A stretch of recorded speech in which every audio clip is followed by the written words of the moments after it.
The little girl's fingers were cold, but her grip was surprisingly steady. Before the CEO could pull his hand away, before security could step in, she looked up at him with eyes far too serious for someone her age and said softly, "Mommy needs a smile." That was all. 5 words. Yet something inside him, something buried under board meetings, profit charts, and years of emotional distance, shifted. He had planned to walk past, like he always did. Instead, he stopped. And that pause, that single touch, changed everything. If you believe small moments can rewrite entire lives, stay with this story until the very end.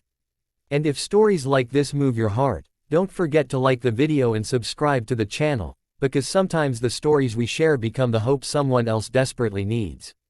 The CEO's name was Daniel Cross. To the world, he was a symbol of success: tailored suits, private cars, headlines praising his ruthless efficiency.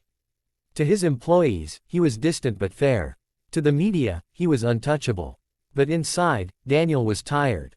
Not the kind of tired sleep could fix, the kind that came from years of shutting off emotions to survive.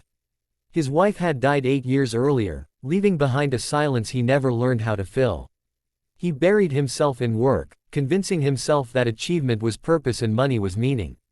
That afternoon, Daniel was leaving a children's hospital after a mandatory charity visit. Cameras had flashed, hands had been shaken, checks had been signed. It was all routine. As he headed toward the exit, he noticed a woman sitting on a bench near the hallway window, her shoulders slumped, her eyes fixed on the floor. Beside her stood a little girl in a worn sweater, clutching a small stuffed rabbit with one ear missing.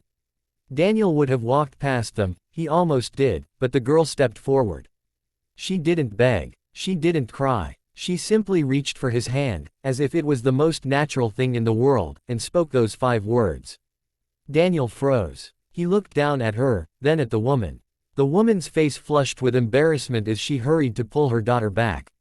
"I'm so sorry," she whispered. She shouldn't have. But Daniel raised his hand gently.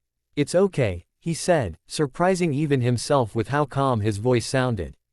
He crouched down to the little girl's level. "What's your name?" "Lily," she said. "Mommy hasn't smiled in a long time." The words landed heavier than any accusation ever could. Daniel glanced at the woman again. Her eyes were tired, red-rimmed, the kind of eyes that had cried silently too many nights in a row. She forced a polite smile, but it trembled. "My name is Emma," she said quietly. "Lily's father passed away last year. We've been here a lot." Daniel nodded, unsure what to say. He had stood before investors and politicians without hesitation, yet this simple honesty stripped him of all practiced responses. "I'm sorry," he finally said. Lily tugged his hand again. "Can you help?" she asked. That question haunted him long after he left the hospital. All the way back to his office, through meetings and emails, he couldn't shake the image of that small hand holding his. That night, for the first time in years, Daniel couldn't sleep. The next morning, he did something unexpected. He asked his assistant to find out more about Emma and Lily. Not for publicity. Not for a donation press release. Just to know. He learned that Lily was undergoing treatment for a heart condition. Emma worked 2 part-time jobs, barely keeping up with medical bills. There were days when she skipped meals so Lily could eat. Daniel stared at the file, feeling a pressure in his chest he hadn't felt since the day he lost his wife. He remembered sitting in a hospital hallway. Just like that one, praying for a miracle that never came. He remembered how alone he felt, and how no one had taken his hand. A week later, Daniel returned to the hospital, this time alone. No cameras. No entourage. He found Emma in the same hallway, Lily coloring on the floor. When Lily saw him, her face lit up. "You came back," she exclaimed. "I did," Daniel said, kneeling beside her. "I was thinking, maybe we could all get some ice cream." Emma hesitated, unsure if this was real.